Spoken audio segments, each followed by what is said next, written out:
লাদাখ সব বাইকারের স্বপ্ন। আমরাও স্বপ্ন দেখা শুরু করেছিলাম আমাদের বাইক রাইডের প্রথম দিন থেকে। আজকে সেই স্বপ্ন পূরণ করার পালা।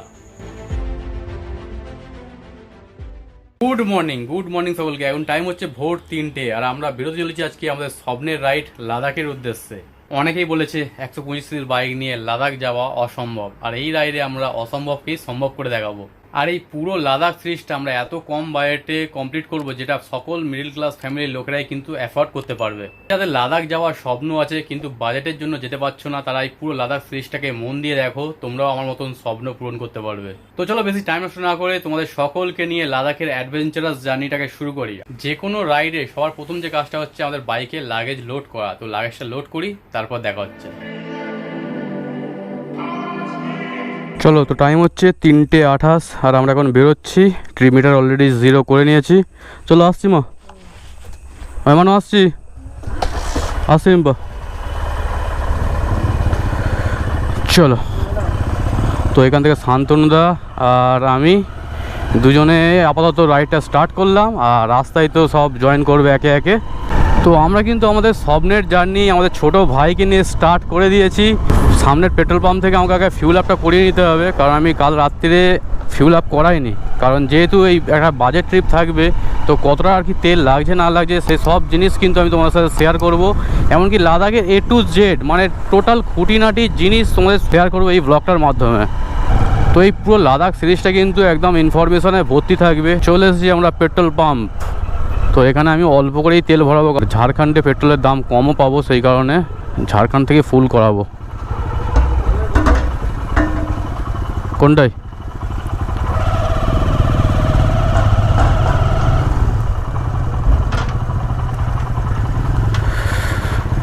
চলো,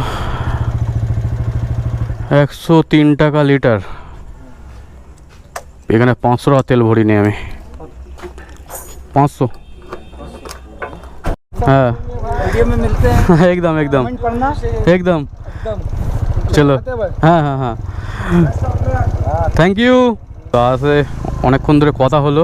এখানে আমি 4.81 লিটারের তেল ভরে নিয়েছি, 500 টাকা তেল ভরিয়েছি। আশা করছি আমি ঝাড়খণ্ড পর্যন্ত তো আরামসে পৌঁছে যেতে পারবো। আমাদের কিন্তু 3টের সময় দ্বিতীয় হুগলি সেতুতে মিট করার কথা ছিল, আর আমি এখন বাটার ওভারব্রিজে রয়েছি। এখনই কিন্তু অলরেডি 4টে বেজে গেছে। বাপিদারা কিন্তু অলরেডি দ্বিতীয় হুগলি সেতু পৌঁছে গেছে, আমাকে বারবার ফোন করছে। টাইম হচ্ছে 4:25 আর আমরা ফাইনালি দ্বিতীয় হুগলি সেতু পৌঁছে গিয়েছি। ও কতদিন পর এই দ্বিতীয় হুগলি সেতুতে আবার, মানে সেই ভাইজ্যাক গেছিলাম শেষ, তারপরে আবার এই লাদাখে যাওয়ার সময়। তবে আজকের জার্নি শুরু থেকে কিন্তু লাদাখে যেহেতু যাচ্ছি, তার এনার্জি লেভেল কিন্তু একদম আলটিমেট আছে ভাই, আলটিমেট। আমাদের ইচ্ছা ছিল এই টাইমে আমরা আরও দূরে অনেক পৌঁছে যাবার, কিন্তু শান্তনুদার জন্য অনেকটাই লেট হয়ে গেছে। প্রতিবার যেরকমটা বলি, আমাদের লেফট সাইডে দেখে নাও একবার, আমাদের ঘুমন্ত কলকাতা, আর নিচ দিয়ে যাচ্ছে সেই গঙ্গা নদী। আর বাপিদালা এখানে দাঁড়িয়ে রয়েছে অলরেডি। চলো এখানে 2 মিনিট দাঁড়াই, তারপর আবার কন্টিনিউ করব। তো আমাদের গাড়িটাকে ঠিক এখন এরকম লাগছে, পুরো ফুল লোডেড গাড়ি রয়েছে। তো এখান থেকে বেরোবো এবারে আমরা। যেহেতু আমরা অনেকটা লেটে চলছি, তো বেশিক্ষণ আর টাইম নষ্ট করব না। চলো, এখান থেকে বারাণসী যাওয়ার ইচ্ছা আছে আজকে। তো বারাণসীর ডিস্টেন্স আছে 679 কিলোমিটার, যেতে টাইম লাগবে দেখাচ্ছে 14 ঘন্টা 18 মিনিট। তো আজকে টোটাল আমাদের 4টে স্টেট চেঞ্জ করতে হবে। প্রথমে আমরা ওয়েস্ট বেঙ্গল থেকে ঝাড়খণ্ডে ঢুকবো, ঝাড়খণ্ড থেকে বিহার, বিহার থেকে ইউপি। ভোরের আলো অলরেডি ফুটে গেছে, আর আমরা এখন ক্রস করছি সাঁতরাগাছি ব্রিজ। আমরা এখান থেকে 4 জন কিন্তু অলরেডি জয়েন করে নিয়েছি, আর বর্ধমান থেকে আর একটা দাদা যাবে। তো টোটাল 5 জনের গ্রুপ কিন্তু আমরা লাদাখের উদ্দেশ্যে রওনা দেবো। Balasore left side 223 kilometre, Mumbai NH6 left side. Okay চলো, আপাতত আমরা NH12-এই কিন্তু কন্টিনিউ করতে থাকবো। NH12কে ছেড়ে দিয়ে আমরা NH16-এ উঠে গেছি, আর NH16-এর রোড কন্ডিশনটা দেখো, জাস্ট মাখন ভাই, মাখন। এখানে 80-90 স্পিডে ক্রুজ করা কোনো ব্যাপারই না। এই ট্রিপটার জন্য কত প্ল্যানিং, কত কিছু, মানে কতদিন অপেক্ষার ফল আমরা আজকে পেতে চলেছি। যেতে চলেছি আমাদের স্বপ্নের রাইড লাদাখ। লাদাখ কিন্তু সব বাইকারেরই স্বপ্ন। আর অনেকেই ভাবে যে হয়তো লো সিসির বাইক নিয়ে লাদাখ যাওয়া সম্ভব না, সেটা কিন্তু একদমই ভুল প্রমাণ করার জন্যই আজকে আমরা বেরিয়েছি 125 সিসির বাইক নিয়ে লাদাখের উদ্দেশ্যে। আর লাদাখের এমন কিছু জিনিস নেই যেটা তোমার সাথে শেয়ার করব, মানে A to Z, তোমরা হোটেল কোন রুট দিয়ে গেলে ভালো হবে, কত খরচা, আর সব থেকে কম বাজেট। ইউটিউবে হয়তো ফার্স্ট টাইম এত কম বাজেট তোমরা লাদাখ ট্রিপ দেখতে চলেছো। চলো দেখতে দেখতে আমরা ডানকুনি কিন্তু পৌঁছে গিয়েছি। টাইম হচ্ছে 5:16 আর এখান থেকে বেরোচ্ছি আমরা। সামনে একটু দাঁড়িয়েছিলাম কারণ বর্ধমান থেকে যে দাদাটা যাওয়ার কথা ছিল তা কাকার একটু স্ট্রোক মতন হয়ে গেছে, তো দাদাটা যেতে পারবে না। তো আমরা কিন্তু তাহলে এই 4 জনই বেরোচ্ছি লাদাখের জন্য। আরে ভাই কোথায় ঢুকিয়েছে দেখো খালি।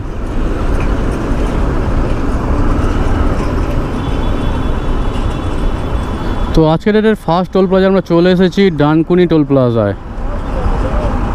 দেখো লরিটা ভুল করে এইদিকে ঢুকিয়ে দিয়েছে,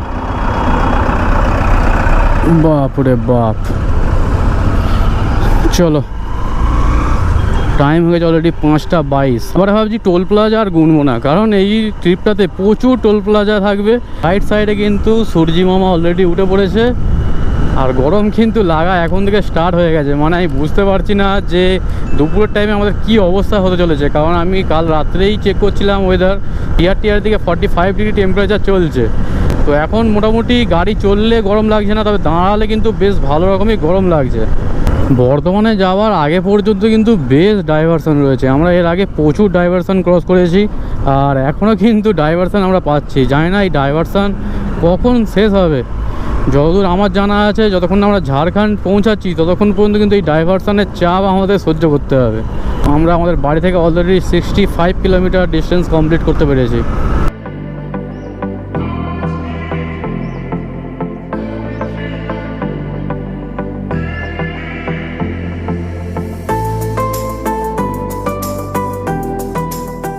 আমরা এখন রয়েছি সেই সিংহুর, যেখানে টাটা ফ্যাক্টরির হওয়ার কথা ছিল। দেখো এইসব মাঠকে মাঠ শুধু পড়েই রয়েছে, ফাঁকা মাঠ পড়ে রয়েছে। আমরা কিন্তু এবারে দিল্লি কলকাতা হাইওয়ে বা NH-19 ধরে নিয়েছি, আর এটাই কিন্তু আমাদের পুরো দিল্লি পর্যন্ত এর উপরেই থাকতে হবে।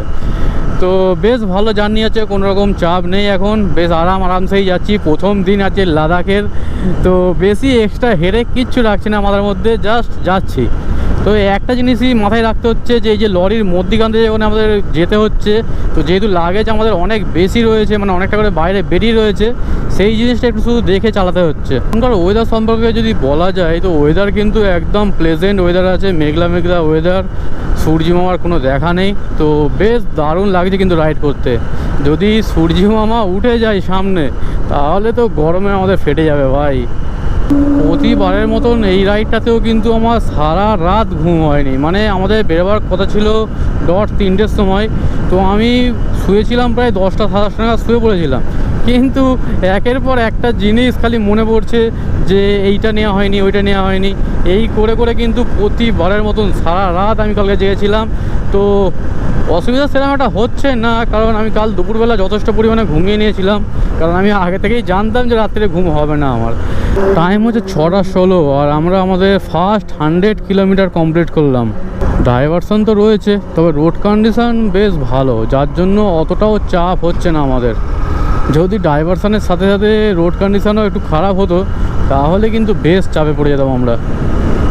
এদিকে সিনিক বিউটিটা দেখো, দারুণ দারুণ, একটা কুয়াশা কুয়াশা ভাব রয়েছে। কিন্তু আমার লাদাখের প্রিপারেশন ভিডিওটা তোমরা এতটা ভালোবাসা দিয়েছো, এত সুন্দর সুন্দর কমেন্ট করেছো, সত্যি তোমাদের সকলকে আমি থ্যাংক ইউ জানাই। আশা করছি এই ভিডিওটাতেও তোমরা লাদাখ পুরো সিরিজটাকে ওই রকমই ভালোবাসা দিতে থাকবে। আচ্ছা, বারাণসীর এখান থেকে 584 কিলোমিটার ডিস্টেন্স মাইলস্টোনে দেখাচ্ছে, আর আমার গুগল ম্যাপে একটু বেশি দেখাচ্ছে 594 কিলোমিটার।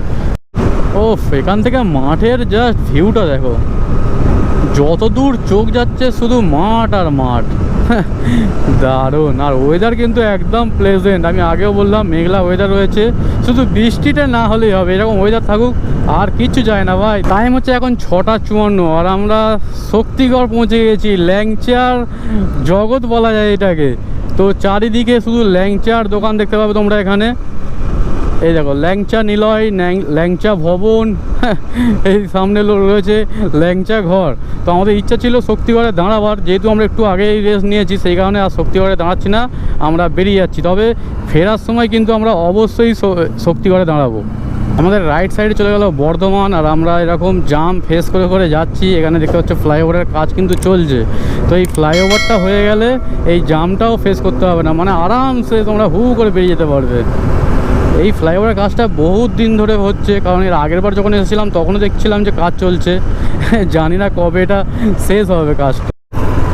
আরে বাবা, এখানে আবার কিসের জাম লেগে গেল? লম্বা লাইন পড়ে গেছে ভাই, কিছুই তো নেই সামনে। আচ্ছা, ডাইভারশনের জাম। তবে ডাইভারশনের জাম এতটা হওয়ার তো কথা নয়, আরামসে চলে যাওয়াই কথা। ওকে চলো, আমরা রাইট সাইড দিয়ে শুধু বাইক আছে বলে গোলে গোলে যেতে পারছি।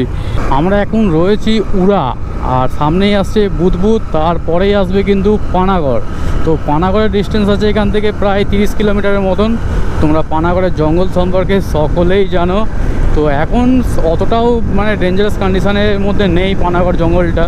আগে তো রাত্রিবেলা ওই সব জঙ্গল দিয়ে পার করতেই মানে ভয় পেত সব লোকেরা। তো এখন ডাকাতের উপদ্রব অতটাও নেই। তো চলো তোমাদের এখন পানাগড় জঙ্গলটা সামনে দেখাবো। বুদবুদে আসার পর যে রাস্তা ভাই, অসাধারণ রাস্তা, অসাধারণ। আর একটু আগেই আমি একটা জ্যামে ফেঁসেছিলাম, মানে বিভৎস ডাইভারশনের জ্যাম ছিল। তো এত গরম হচ্ছে, দেখতে দেখতে চলে এসেছি আমরা পানাগড়। আর এই হচ্ছে আমাদের লেফট সাইড কাছে পানাগড়ের জঙ্গল, যেটা কিন্তু এখনও পর্যন্ত দেখতে পাচ্ছ তার বেড়া দিয়ে কিন্তু ঘেরা রয়েছে। এখানে একসময় ডাকাতের উপদ্রব থাকতো খুবই, তো এখন ওরকম সেরকম একটা ভয় নেই। তো জঙ্গলটা কিন্তু বেশ এখনও পর্যন্ত রয়েছে। তো আজ থেকে প্রায় 20 বছর 25 বছর আগে, বুঝতে পারছো, এইসব রাস্তাঘাট তো এত উন্নত ছিলই না। তার উপরে এইরকম জঙ্গল থাকতো দু সাইডে, যার জন্য কিন্তু ডাকাতদের মানে ছিনতাই, চুরি, ডাকাতি এইসব হতেই থাকতো এইসব রোডেতে। এটা হচ্ছে বারোয়া আড্ডা expressway, Bankura straight, Durgapur straight, সোজা দার্জিলিং 519। 519 চলে যাবে নাকি? দার্জিলিং চলে যাও। চলো, তো আমরা বারোয়া আড্ডা এক্সপ্রেসওয়ে নিয়ে নিলাম। তো আমরা এক জায়গায় দাঁড়িয়ে একটু টিফিন করবো বলে জায়গা দেখছি, কিন্তু এখানে দাঁড়াবার কোনো জায়গাই পাচ্ছি না। যেহেতু রোদ উঠে গেছে, তো রাস্তার ধারে দাঁড়াতেও পারবো না।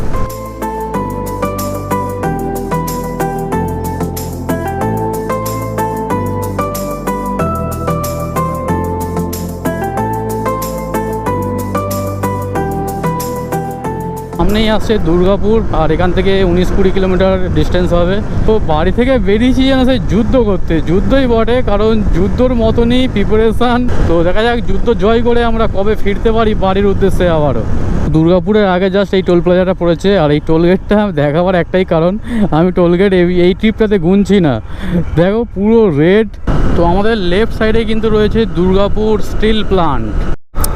টাইম হচ্ছে 9:27, আর আমরা কিন্তু রানীগঞ্জ এন্টার করে গেছি। আমরা এখানে একটু দাঁড়িয়েছিলাম, দাঁড়িয়ে জল খেলাম, আবারও আমরা কন্টিনিউ করছি। আর সামনেই আমাদের ওয়েস্ট বেঙ্গল ছেড়ে ঝাড়খণ্ডে ঢুকে যাব আর কিছুক্ষণের মধ্যেই। আর প্রচণ্ড গরম হচ্ছে ভাই, প্রচণ্ড গরম। যত এগিয়ে যাচ্ছি যেন গরমের লেভেল অনেক হাই হয়ে যাচ্ছে। 10:33, আর আমরা ওয়েস্ট বেঙ্গলকে বিদায় জানিয়ে প্রবেশ করতে চলেছি ঝাড়খণ্ডে। মানে এই ব্রিজটা হচ্ছে মাইথন ব্রিজ, আর এপারে হচ্ছে ওয়েস্ট বেঙ্গল এবং ওই পারে হচ্ছে ঝাড়খণ্ড। আর আমাদের ঠিক রাইট সাইডে দেখা যাচ্ছে কি বুঝতে পারছি না, এই হচ্ছে মাইথন ড্যাম। নদীতে একদম জলই নেই, শুধু লাল বালি। এই ব্রিজ ক্রস করা মানেই ঝাড়খণ্ড আমরা এন্টার করে গেছি। চলো, তো টোটাল এই ওয়েস্ট বেঙ্গলের যে স্ট্রেচটা রয়েছে এটা হচ্ছে 258 কিলোমিটার। ঝাড়খণ্ডের প্রথম টোল প্লাজা। গরম ভাই, বিভৎস গরম। যদি ঝাড়খণ্ডে এই অবস্থা হয়, আমি ভাবছি যে বিহারে কি হচ্ছে এখন। বিহারে তো আগুন জ্বলছে ভাই, আগুন জ্বলছে। করো যে দাদা, একটা স্টেট থেকে অন্য একটা স্টেটে যখন তুমি যাও তখন কি আলাদা কোনো পারমিট লাগে? তো আমি অনেককেই কমেন্টে বলি যে না, এরকম কিছুই লাগে না। বাইকে যদি পেপার সব ওকে থাকে তো তোমরা আরামসে কিন্তু যে কোনো স্টেটেই ঘুরতে পারো। আমাদের লেফট সাইডে চলে গেল ধানবাদ, আর আমরা এই ফ্লাইওভারটা নিয়ে নিয়েছি। জাস্ট নিচ থেকে গিয়ে বাম দিকে চলে গেলে কিন্তু তোমরা ধানবাদ পৌঁছে যাবে। আর সামনেই আসছে তোপচাচি। ওকে, দিল্লি এখান থেকে 1240 কিলোমিটার, বারাণসী 404 কিলোমিটার। সামনে যে জিনিসটা দেখতে পাচ্ছ ওভারব্রিজের মতন করা রয়েছে, আমাদের ওখানে থাকে মানুষ চলাচল করার জন্য, মানে টোটো বাইক সব এখান থেকে উঠে ওপারে নামছে। বেশ ইউনিক জিনিস লাগলো আমার, সেই কারণে ভাবলাম তোমাদেরকেও একটু শেয়ার করি। এই দেখো এখান থেকে সোজা উঠে যাচ্ছে, উঠে ওপার থেকে গিয়ে বাইক টাইকগুলো সব নেমে যাচ্ছে। আমাদের ঠিক এই সাইডে দেখতে পাচ্ছ পরেশনাথ পাহাড়, আর রাস্তাটা দেখো জাস্ট অসম্ভব সুন্দর, কত দারুণ লাগছে। সামনেই পরেশনাথ পাহাড় আর রাস্তাটা জাস্ট এইভাবে কার্ভ হয়ে হয়ে বেরিয়ে গেছে। সত্যি এটা আমি মানি যে কোনো জায়গায় পৌঁছাবার থেকে রাস্তার মজা নেওয়া কিন্তু অবশ্যই দরকার। পৌঁছে গেলে তো আমরা সব কিছু শেষ করেই ফেললাম, কিন্তু রাস্তার যে সৌন্দর্য, রাস্তার যে বিউটি না উপভোগ করলে রোড ট্রিপ করার কোনো মানেই হয় না।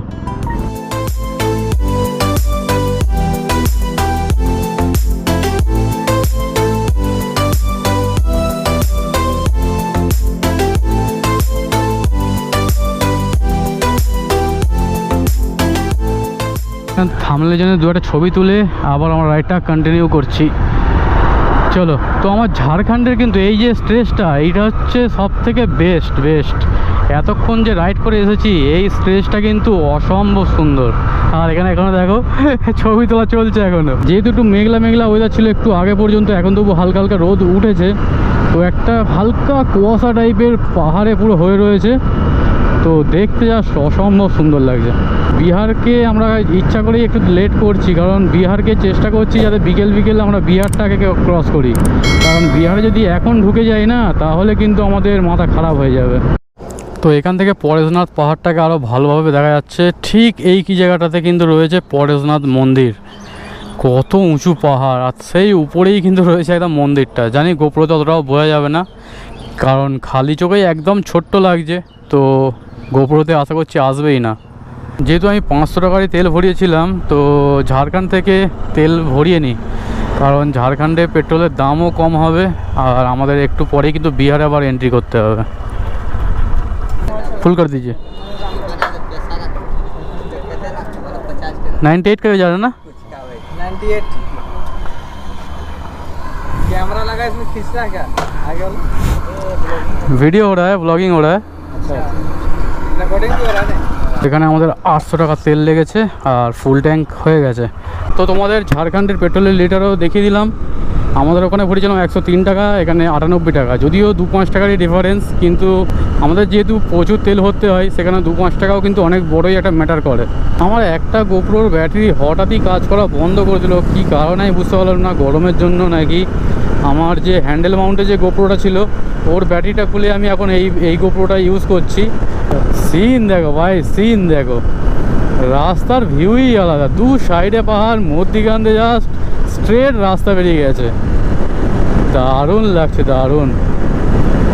আমি এরকম সিন পেয়েছিলাম ভাইজ্যাগেতে। তো যারা ভাইজ্যাগ সিরিজটা এখনও পর্যন্ত দেখোনি তারা এই ভিডিওটা দেখার পরে ভাইজ্যাগ সিরিজটা অবশ্যই দেখতে পারো। একটা আলটিমেট জার্নি করেছিলাম ভাইজ্যাগে, এবং সেটাও ছিল কিন্তু সব থেকে কম বাজেটে। টাইম হচ্ছে এখন 1:28, আর আমি একটা পুকুর দিকে এখানে দাঁড়িয়েছি, যদি চান করা যায় তো এখানে স্নানটা সেরেই ফেলবো। এই হচ্ছে পুকুর, কোনো সব চান টান করছে যাকে দেখতে পাচ্ছি। কোথায় যাচ্ছি এখন আমরা চান করার জন্য? আরে বাপ রে বাপ, এখানেই তো লাদাখের অফরোডিং হয়ে যাবে। আরে সাবাস, আবার ওফ, এই গরমের মধ্যে ঠান্ডা ঠান্ডা জল আর কি চাই। এই সৌরভ চান করতে নেমেছে, এবারে আমরাও যাব, আমি আর বাপিদা যাব। প্রথমে সৌরভ গেছে। ঠান্ডা জল ঠান্ডা, চলো আজকে স্নানটা আমরা ঝাড়খণ্ডেই করি। টাইম হচ্ছে 2:26, আর আমরা এখানে স্নান টান করে নিয়েছি, করে নিয়ে বেরোচ্ছি এবারে আমাদের গন্তব্যের দিকে। এখান থেকে বেনারসের ডিস্টেন্স আছে এখনও 361 কিলোমিটার। আজকে আর মনে হচ্ছে না আমরা বেনারসে পৌঁছাতে পারবো। তো যেখানেও একটা টেন্ট করে থেকে যাওয়ারই স্কিম আছে, দেখা যাক কি হয়। বিহারটাকে ক্রস করে ইউপিতে ঢুকে যে কোনো জায়গায় একটা টেন্ট করার, তো তো এবার দেখা যাক রাস্তার কন্ডিশান কীরকম কী থাকে না থাকে আর কতদূর কি যেতে পারি, তার উপরে বাকি ডিসিশানটা নেবো। তবে চান করে কিন্তু বেশ ফ্রেশ লাগছে এখন। যে ক্লান্তি ভাবটা ছিল সকাল থেকে বাইক চালানোর পর, সেই জিনিসটা একদমই নেই। পুরো পাহাড়ের উপরে এরকম গাছ হয়ে রয়েছে, মানে রোড থেকে দেখতে তো অসম্ভব সুন্দর লাগছে। আর সত্যি বলতে গেলে ঝাড়খণ্ডের রাস্তাঘাট কিন্তু সত্যি দুর্দান্ত। এখনও পর্যন্ত আমরা একটা ডাইভারশন পাইনি। আর এরকম চকচকে রাস্তা ভাই, চকচকে, তোমরা 80, 90, 100 স্পিডে ক্রুজ করতে পারো। এইভাবে উঠে আবার এইভাবে ডাউন হয়ে গেছে, পুরো পাহাড়ি রাস্তার মতন। আর আমাদের লেফট সাইডে চলে গেল রাঁচি, আর আমরা স্ট্রেট চলে যাচ্ছি বিহারের দিকে। পুরো জঙ্গল জ্বলে গেছে, গরমে জ্বলে গেছে, বাপ রে বাপ, বিভৎস গরম ভাই, এদিকে বিভৎস গরম। তো বেশি বেশি করে ওয়ারেসের জল খাচ্ছি আমি, তাদের শরীর ডিহাইড্রেট না হয় সেদিকে খেয়াল রাখছি। তবু এই গরম সহ্যের বাইরে, মানে যদি চান না করতাম আমরা, তাহলে অবস্থা পুরো খারাপ হয়ে যেত। আমাদের এখন চারিপাশে পাহাড়, যেদিকেই তাকাবে সেদিকে শুধু পাহাড়ই পাহাড়। এটা তো সবে শুরু, পাহাড়ের মেলা হয়ে যাবে ভাই। রাস্তা দেখছো, সিমেন্টের রাস্তা পুরো। এটা কোনো পিচের রাস্তা নয় কিন্তু। কার কার এই সিনটা দেখে মনে হচ্ছে যে আমরা আবারও ভাইজ্যাগ চলে এসেছি, কমেন্টে কিন্তু অবশ্যই জানিও। কারণ ভাইজ্যাগের রাস্তা কিন্তু ভাই সেম, একদম সেম। দু সাইডে এরকম জঙ্গল ছিল, দূরে পাহাড়, তো ভাইজ্যাগের মতনই ফিল আসছে।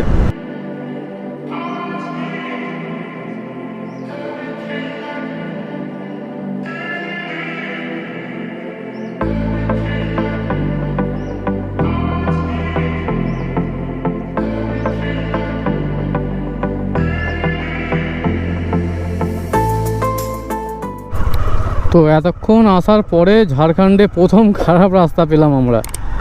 আরে বাবা, খারাপ মানে ভালোই খারাপ। আর টাইম হয়ে গেছে 3:30, আমরা এখনও পর্যন্ত ঝাড়খণ্ডকে ছেড়ে বেরোতে পারিনি। সামনেই আসছে বারহি। আর এখন একটাই প্রবলেম হচ্ছে, সূর্যি মামা পুরো সামনে থেকে এসে গেছে, যার জন্য পুরো চোখে এসে রোদটা লাগছে। চৌপারন ডান সাইডে, সোজা হচ্ছে বারাণসী। ওকে, গয়া হচ্ছে রাইট সাইড, 80 কিলোমিটার। আমরা কিন্তু গয়ায় প্রায় পৌঁছে গিয়েছি, আর 80 কিলোমিটার ডান দিকে গেলেই গয়া পড়ে যাবে। চলো, যতক্ষণ গাড়ি চলছে আমার শান্তি, গাড়ি দাঁড় করালেই ওফ, প্রচণ্ড গরম ভাই, প্রচণ্ড গরম। টাইম হচ্ছে 4:33, আর আমরা বারহি চলে এসেছি, বারহি। তো এখান থেকে এরকম রাউন্ডের নিয়ে আবার স্ট্রেট বেরিয়ে যাবো আমরা। এখানকার নাম্বার প্লেট দেখো, JH, ঝাড়খণ্ড। সামনেই আসবে বিহার। বিহারটাকে আমরা যত তাড়াতাড়ি সম্ভব ক্রস করার চেষ্টা করব, কারণ বিহারে যদি সন্ধে হয়ে যায় তাহলে কিন্তু ভাগ্যে কষ্ট আছে ভাই। Welcome to Rasoiya Dhamna toll plaza. তো টোল প্লাজাটা টপকেই জাস্ট এই ব্রিজটা পড়েছে। এই ব্রিজটার নাম আমার ঠিক মনে নেই। ঝাড়খণ্ডকে কিন্তু আমরা পিছনে ছেড়ে এই ব্রিজ ক্রস করা মানেই হচ্ছে আমরা কিন্তু বিহারে এন্টার করে যাব। তো এখনও পর্যন্ত আমার দুটো স্টেট কিন্তু চেঞ্জ করা হয়ে গেছে, ওয়েস্ট বেঙ্গল এবং ঝাড়খণ্ড। এবারে চলেছি আমরা বিহার। ঝাড়খণ্ডে যেরকম তেলের দাম কম, সেরকম কিন্তু বিহারে আবার তেলের দাম বেশি। তো এই জিনিসটা কিন্তু সবসময় মাথায় রাখতে হবে। যারাই তোমরা এইসব রাইডগুলো কমপ্লিট করবে, তোমরা কিন্তু ঝাড়খণ্ড থেকে অবশ্যই ফুল ট্যাঙ্ক করে নিও। এখন আমরা ঝাড়খণ্ডের গরম সহ্য করেছি, তবে বিহারে ঢোকা মাত্র কিন্তু এখানকার গরমটা সম্পূর্ণ অন্যরকম। মানে ডেজার্ট ফিল আছে একটা। পুরো রোড থেকে এখনও গরম বাতাস উঠছে, লু যাকে বলে, সেই জিনিস কিন্তু পুরো রোড দিয়ে উঠছে। চৌপারন মোড়, আর চৌপারন মোড়টা জাস্ট ক্রস করার পরেই কিন্তু চৌপারনের জঙ্গল অলরেডি শুরু হয়ে গেছে। আমাদের লেফট সাইড এবং রাইট সাইড যেদিকেই তাকাবে শুধু জঙ্গলই জঙ্গল। তো আমরা কিন্তু এই জঙ্গলটাকে পার করে তারপরেই দাঁড়াবো, কারণ এই জঙ্গলে এখনও পর্যন্ত শুনেছি ছিনতাই ডাকাতি হতেই থাকে। তবে যেহেতু বিকেল আমরা এইসব জঙ্গলগুলো ক্রস করছি, অতটাও চাপ এখন নেই। তবু রাত্রিবেলা আমি একদমই রিকমেন্ড করব না, যদি কেউ এইসব রুটেতে আসো, রাত্রিবেলা কিন্তু এইসব জঙ্গলগুলো ক্রস করার চিন্তাভাবনা একদম নেবেই না।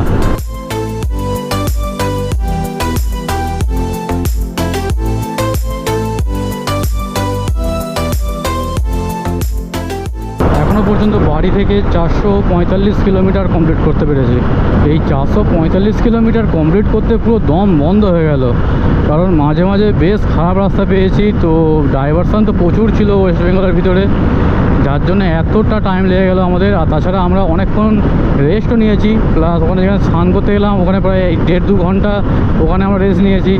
তো ওইগুলো যদি আমরা না নিতাম তাহলে কিন্তু আমরা আরও আগে পৌঁছে যেতে পারতাম। তো চৌপড়ানের জঙ্গলের ভিতর দিয়ে যে রাস্তাটা রয়েছে না, সেটা কিন্তু সিনিক বিউটি ভাই মারাত্মক। জাস্ট এইভাবে কার নিয়ে নিয়ে যাচ্ছে। তো তোমরা যদি দিনে দিনে এইসব জঙ্গলগুলো পার করো তো সিনিক বিউটিও তোমরা ভালোভাবে এনজয় করতে পারবে। মনে হচ্ছে ভাই 2-2.5টা বাজে, এত রোদের টেম্পার, আর গরম তো এরকম পুরো লু বইছে। ও অসহ্য। এই বিহারের স্টেজটাকে আমরা কমপ্লিট করতে পারলে যেন বাঁচবো না, মানে এখনও দিল্লির গরম আমাদের সহ্য করতে হবে। এখনও পর্যন্ত আমরা প্রায় 20-22 কিলোমিটার চলে এসেছি। জঙ্গল কিন্তু এখনও পর্যন্ত শেষ হয়নি, দেখতে পাচ্ছ দু সাইডে জঙ্গল আর জঙ্গল, আর এখানে কোনো গাড়ি দাঁড়াচ্ছেই না। আমরা একটু গাড়িটাকে রেস্ট দিতে হবে, তো দাঁড়াতেও পারছি না সেরকমভাবে। আমি এই আজ থেকে প্রায় 5-7 বছর আগে কেউ বললে আমি বিশ্বাসও করতাম না যে আমি বাইক নিয়ে বিহার ঝাড়খণ্ডের উপর দিয়ে যাব। সত্যি এসব সবই স্বপ্ন, তবে স্বপ্ন দেখেছিলাম একদিন না একদিন যাব, তো সেইটা আজকেরে কিন্তু আমি কমপ্লিট করতে চলেছি। ওটা আর সূর্যের তেজ কিন্তু এখনও পর্যন্ত এতটুকুও কমেনি। আমি ভাবছি খালি যে এখন যদি এখানে এত গরম হয় তা দুপুরবেলা কি হচ্ছিল। নদীটার ভিউ দেখো, মানে এতটুকু জল নেই, শুধু লাল বালি, বাপরে বাপ। তো এইটা থেকেই তোমরা অনুমান করতে পারবে যে এখানকার টেম্পারেচার কীরকম রয়েছে এখন। টাইম হচ্ছে 6:31, আর আমরা এখনও পর্যন্ত আমাদের বাড়ি থেকে 485 কিলোমিটার কমপ্লিট করতে পেরেছি। আর যেহেতু আমরা আজকে বিহারকে তো ক্রস করা সম্ভব নয়, কারণ যেহেতু আমরা কাল রাত্রে সারা রাত জেগে রয়েছি, তো ঘুম পাচ্ছে সকলেরই। তো সবাই মিলে ডিসিশন নিল যে একটা ছোটোখাটো যদি হোটেল পাওয়া যায় হোটেল নিয়ে বিহারে থেকে যাওয়া হবে। টাইম হচ্ছে এখন সন্ধ্যা 7টা, আর বিহারেই আমরা একটা হোটেল নিয়ে নিয়েছি। 400 টাকা করে রুম নিয়েছে, 2খানা রুম নিয়েছি আমরা। তো আজকে এনার্জি একদম নেই, তো আজকে ভিডিও আমরা এখানে এন্ড করছি। ভিডিও যদি ভালো লাগে তো লাইক করো, কমেন্ট করো, চ্যানেলটাকে সাবস্ক্রাইব করে দিও এই ধরনের ভিডিও সবার প্রথমে পাওয়ার জন্য। দেখা হচ্ছে নেক্সট এপিসোডে।